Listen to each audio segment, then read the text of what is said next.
அஸ்ஸலாமு அலைக்கும். நான் உங்க ஷிஃபா குக்கிங்லேருந்து பேசுறேன். இன்னைக்கு நம்ம என்ன ரெசிபி பார்க்க போறோம்னா, வீட்ல இருக்க பொருள வச்சு எப்படி சிம்பிளா டக்குன்னு ஒரு இஃப்தார் ஸ்நாக்ஸ் செய்றதுன்னு தான். வாங்க எப்படி செய்றதுன்னு சொல்றேன். நான் ஒரு கடாயில 2 கப் அளவுக்கு தண்ணி சேர்த்துக்கிறேன். அடுப்ப ஆன் பண்ணிக்கோங்க.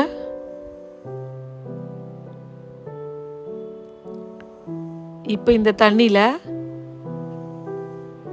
இதுக்கு தேவையான அளவு உப்பு,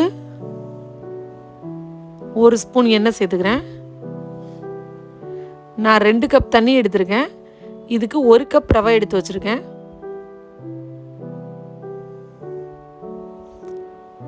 தண்ணி இப்போ கொதிக்க ஆரம்பிச்சிருச்சு. இந்த டைமில் நம்ம எடுத்து வச்சுருக்கோம் இல்லையா ரவை, அதை இதில் சேர்த்து இப்போ நம்ம கிண்ட போகிறோம். ரவையை சேர்க்கும் போது அடுப்பை வந்து லோ ஃப்ளேமில் மாற்றிக்கோங்க.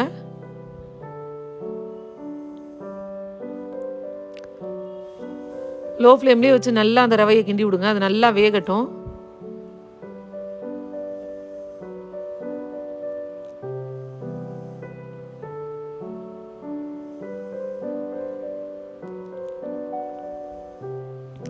நீங்கள் அடுப்பை ரொம்ப ஹையில் வச்சுட்டிங்கன்னா டக்குன்னு உடனே ரவை தண்ணியை குடிச்சிடும்.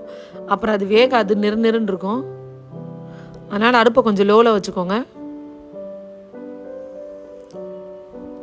பார்த்தீங்களா, இப்போ நல்லா வெந்து வந்துருச்சு ரவை. தண்ணியெல்லாம் நல்லா வத்திருச்சு. அவ்வளோதான். இப்போ ரவை திரண்டு வர ஆரம்பிச்சு இல்லையா, இந்த டைமில் அடுப்பை ஆஃப் பண்ணி ஒரு 2 நிமிஷம் அந்த ரவையை ஆற வச்சுக்கோங்க. ஏன்னா கொஞ்சம் கை பொறுக்கிற மாதிரி சூடு வந்ததுக்கப்புறம் தான் நம்ம பிசைய ஆரம்பிக்க போகிறோம். பாருங்கள், கொஞ்சம் அதை ஆற ஆரம்பித்ததுக்கப்புறம் நான் பிசைகிறேன். ரொம்ப ஆறிடுச்சுன்னா நமக்கு பிணைய வராது. கொஞ்சம் கை பொறுக்கிற மாதிரி சூடு இருக்கும் போதே நீங்கள் பிணைய ஆரம்பிச்சிருங்க.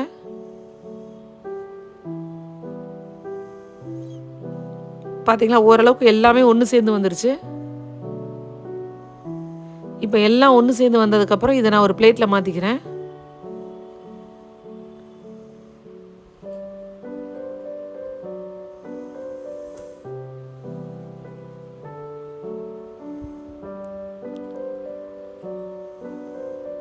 இப்போ இது நல்லா ஒரு சாஃப்ட் மாவு மாதிரி ஆகுற வரைக்கும் பிசைஞ்சுக்கோங்க.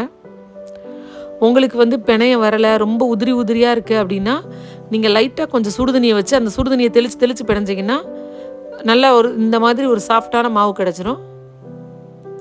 மறுபடிக்கும் சொல்கிறேன், உங்களுக்கு ரவை வந்து உதிரி உதிரியாக வந்துச்சுன்னா லைட்டாக கொஞ்சம் சுடுதண்ணியை தெளித்து பிணைஞ்சிக்கோங்க. இப்போ நம்ம ஸ்டஃபிங் ரெடி பண்ணலாம். ஒரு பேனில் ஒரு ஸ்பூன் எண்ணெய் சேர்த்துக்கோங்க. எண்ணெய் அதிகமாக வேண்டாம், ஏன்னா ஸ்டஃப் பண்ணுறதுக்குல. இதில் ஒரு அரை ஸ்பூன் ஜீரகம், 2 பெரிய வெங்காயத்தை சின்ன சின்னதாக கட் பண்ணி சேர்த்துக்கிறேன்.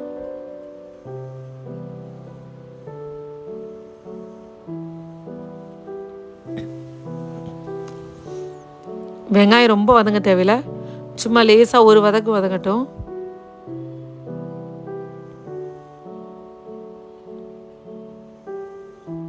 பார்த்தீங்களா, ஒரு வதங்கின உடனே ஒரு 2 பச்சை மிளகாயை சின்ன சின்னதாக கட் பண்ணி இதில் சேர்த்துக்கிறேன்.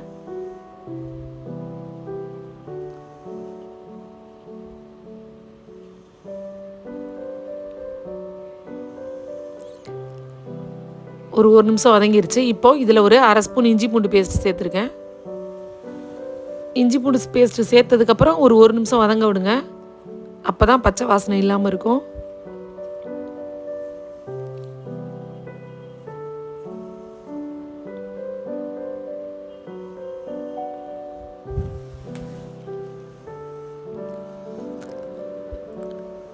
இஞ்சி பூண்டும் நல்லா வதங்கிடுச்சு. இப்போ நான் வேக வச்ச உருளைக்கிழங்க மசிச்சு வச்சுருக்கேன். இப்போ அந்த உருளைக்கிழங்கு இதில் சேர்த்துறேன். சேர்த்துட்டு ஒரு 3/4 ஸ்பூன் மிளகாத்தூள், 1/4 ஸ்பூன் மஞ்சள் தூள், ஒரு அரை ஸ்பூன் கரம் மசாலா. இப்போ இது எல்லாத்தையும் பொறுமையாக நல்லா மிக்ஸ் பண்ணி விடுங்க. அடுப்பை ரொம்ப லோ ஃப்ளேமில் வச்சுக்கோங்க.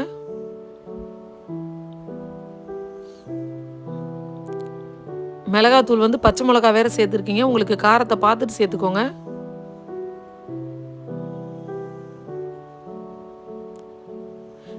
நீங்கள் சின்ன குழந்தைங்களுக்கு கொடுக்குற மாதிரி இருந்தால் பச்சை மிளகாயை சுத்தமாக போடாமல் லைட்டாக கொஞ்சம் மிளகாத்தூள் மட்டும் சேர்த்துக்கோங்க. இப்போ இந்த மசாலாவுக்கு தேவையான அளவு உப்பு சேர்த்துக்கிறேன்.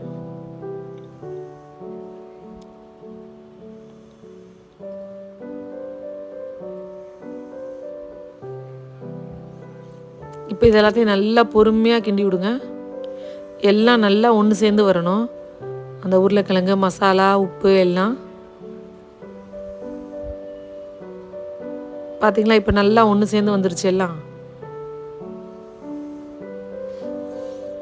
நம்மளோட ஸ்டஃபிங் சூப்பராக ரெடி ஆயிடுச்சு. கடைசியாக கொஞ்சம் கொத்தமல்லியை தூவி ஒரு பெரட்டி அடுப்பு அமர்த்திடுங்க.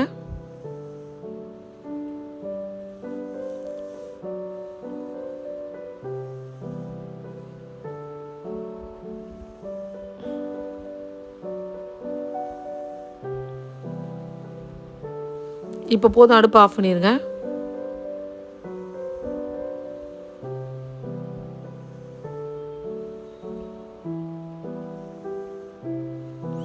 இப்போ நம்ம மசாலாவும் கொஞ்சம் ஆறட்டும். இப்போ நம்மளோட ரவை மாவும் ரெடியாக இருக்குது, ஸ்டஃபிங்கும் ரெடியாக இருக்குது. நீங்கள் இந்த மாதிரி ஒரு பெரிய எலுமிச்சம்பழம் சைஸில் ஒரு உருண்டை எடுத்துகிட்டு அதை உங்களோட கையில் வச்சு இந்த 2 விரலெல்லாம் நடுவில் அப்படி அழுத்தி விட்டிங்கன்னா, அதாவது நீங்கள் கொழுக்கட்டை பண்ணுவீங்க இல்லையா, அந்த மாதிரி ஒரு ப்ரொசீஜரில் ஒரு கிண்ண மாதிரி ரெடி பண்ணிக்கோங்க.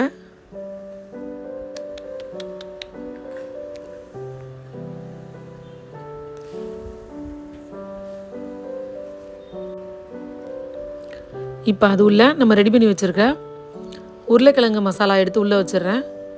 வச்சுட்டு பாருங்கள், இந்த மாதிரி உங்களை விரலை மேலே லைட்டாக ஒரு அழுத்தம் கொடுத்து சுற்றி இருக்கிற எல்லாத்தையும் ஒன்று சேர்த்துருங்க. அவ்வளோதான். அதை க்ளோஸ் பண்ணிவிட்டு இந்த மாதிரி ஒரு பால் மாதிரி ஒரு உருட்டி மேலே ஒரு தட்டிடுங்க. அவ்வளோதான். சூப்பராக நம்மளோட ஒரு புதுவிதமான ஸ்நாக்ஸ் ரெடி ஆயிடுச்சு. நான் மறுபடியும் உங்களுக்கு பண்ணி காமிக்கிறேன், எப்படின்னு பார்த்துக்கோங்க.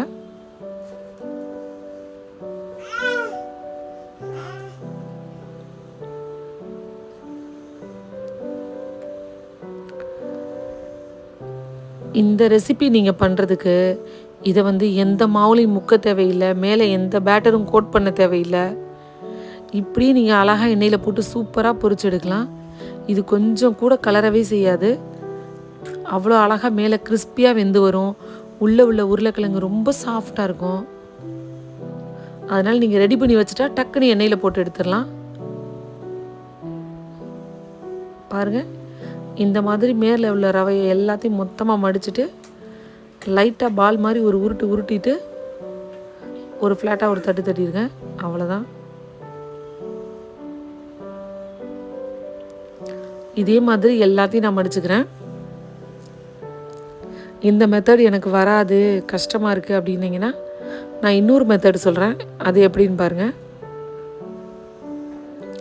நீங்கள் இந்த மாவை எடுத்து உள்ளங்கையில் வச்சு நல்லா ஒரு ரொட்டி தட்டுற மாதிரி ரவுண்டாக ப்ளைனாக தட்டிக்கோங்க. பாருங்கள், இந்த மாதிரி உள்ளங்கையில் வச்சு ஃப்ளாட்டாக நீங்கள் தட்டிக்கிட்டு அதில் நீங்கள் ரெடி பண்ணி வச்சுருக்க மசாலாவை சென்டரில் வச்சுட்டு சுற்றி இருக்கிற ரவை பீஸஸ் எல்லாத்தையும் அப்படியே எடுத்து மொத்தமாக மடித்து ஒன்று சேர்த்துருங்க. அவ்வளவுதான். ஈஸியான முறையில் எப்படி செய்கிறதுனா இந்த மாதிரி பண்ணலாம். உங்களுக்கு 2 மெத்தடில் எந்த மெத்தட் ஈஸியாக இருக்கோ அந்த மாதிரி பண்ணிக்கோங்க. ரொம்ப ஃப்ளாட்டாக வச்சிடாதீங்க. கொஞ்சம் கனமாக இருந்தால் தான் மேலேயும் கீழேயும் ரவை உள்ள உருளைக்கிழங்குன்னு சாப்பிட டேஸ்ட்டாக இருக்கும். இது வெந்ததுக்கப்புறம் ரொம்ப கிறிஸ்பியாக இருக்கும். இப்போ ஒரு கடாயில் எண்ணெய் காயுது. நான் இந்த உருளைக்கிழங்கு எடுத்து ஒரு 3 மட்டும் சேர்த்துக்கிறேன். ஏன்னா இது நல்ல பெரிய சைஸாக இருக்கிறனால நல்லா ஃப்ரீயாக வெந்து வரட்டும். ரொம்ப நிறையா போட்டோன்னா ஒன்றோட ஒன்று இடித்து உடஞ்சிரும். இது ரொம்ப ஸ்லோவாக தான் வெந்து வரும். ஏன்னா ரவைங்கிறனால அது வெந்து கலர் வர கொஞ்சம் லேட் ஆகும். ஆனால் நீங்கள் ஹை ஃப்ளேம்லேயே வச்சுக்கோங்க. ஏன்னா இதில் இருக்க எல்லா பொருளுமே நம்ம ஏற்கனவே வேக வச்சது தான். நமக்கு மேலே ஒரு கிறிஸ்ப்னஸ் வேணும், அதனால தான் நம்ம ஹை ஃப்ளேமில் வைக்கிறோம். இது கொஞ்சம் கூட எண்ணெயை குடிக்காது, உடஞ்சி மசாலா வெளியில் வராது. பாருங்கள், ரொம்ப அழகாக வெந்து வரும். பாருங்கள், நல்லா கலர் மாதிரி வந்துருச்சு. இந்த மாதிரி ஒரு நல்ல கோல்டு கலர் வரும்போது நீங்கள் வெளியில் எடுத்துருங்க. வெறும் ரவையும் உருளைக்கிழங்கு வச்சு ஒரு சூப்பரான கிறிஸ்பியான ஸ்நாக்ஸ். மேலே நல்ல ஒரு மொறுமொறுப்பம், உள்ளே ஒரு சாஃப்டாக, சாப்பிட்றதுக்கே ரொம்ப டேஸ்டியாக இருக்கும். கண்டிப்பாக நீங்களும் உங்கள் வீட்டில் ஒரு தடவையாவது இதே மாதிரி ட்ரை பண்ணி பாருங்கள். ட்ரை பண்ணி பார்த்தா உங்களுக்கும் கண்டிப்பாக பிடிக்கும். என்னோட இந்த ரெசிபிலாம் உங்களுக்கு பிடிச்சிருந்துச்சுன்னா என்னோடய சேனலை லைக் பண்ணுங்கள், ஷேர் பண்ணுங்கள், சப்ஸ்கிரைப் பண்ணுங்கள். மறந்துடாமல் பெல் ஐக்கானை கிளிக் பண்ணுங்கள். அப்போ தான் நான் போடுற புது புது வீடியோஸ் உங்களுக்கு உங்கள் நோட்டிஃபிகேஷனில் வரும். சூப்பர். சப்ஸ்கிரைப் பண்ணுங்கள்.